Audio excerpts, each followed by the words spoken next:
My brother is 45 and has never had a job despite the household being financially poor and especially struggling since our dad died 3 years ago. He went to TAFE, a vocational school/mini-uni basically, but has never done anything with his cert only because he has not tried. My mum will not force him to do anything beyond chores, and he has adamantly refused to go into therapy or see a psychologist. He only works maybe 30 days a year helping my brother with his trade, and that's because he's too much of a pussy to refuse. For context, I'm 28 and living in my own house, with a STEM career.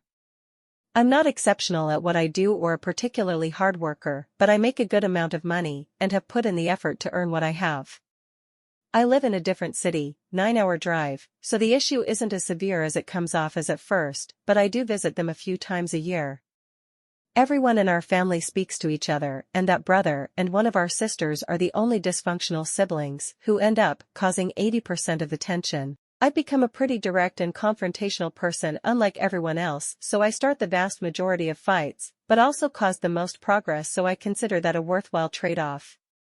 These are mostly about nieces and nephews, hoarding, supporting my mother and my brother leeching, but there's also a lot of petty squabbles. I can deal with my sister and engage with her in a much more contextual way, but my brother is probably quite autistic or at least neurodivergent. We don't know for sure because again he refuses to see a professional, and so sheltered and arrogant that his view on everything is warped. I'm tired of this, so whenever he comes up to bat during an argument I just hit him with the "you're unemployed" until he either gets angry and storms off or he shuts down. It's probably not the best thing to have him so beaten down, especially at the expense of a probably big insecurity, but I'm exhausted trying to combat someone so self-serving. Which is to say, aside from that, our rapport together is probably the best it's ever been, and he's confronted some of his annoying behavior at least, but IMO, that's really not enough to afford him any lenience with this shit. I offer him support if he'll take it, but whether or not he'll do it, that's just on him. It does suck seeing him cry over something so fucking minor though. It's really pathetic and not something I wanted for the brother who used to babysit me.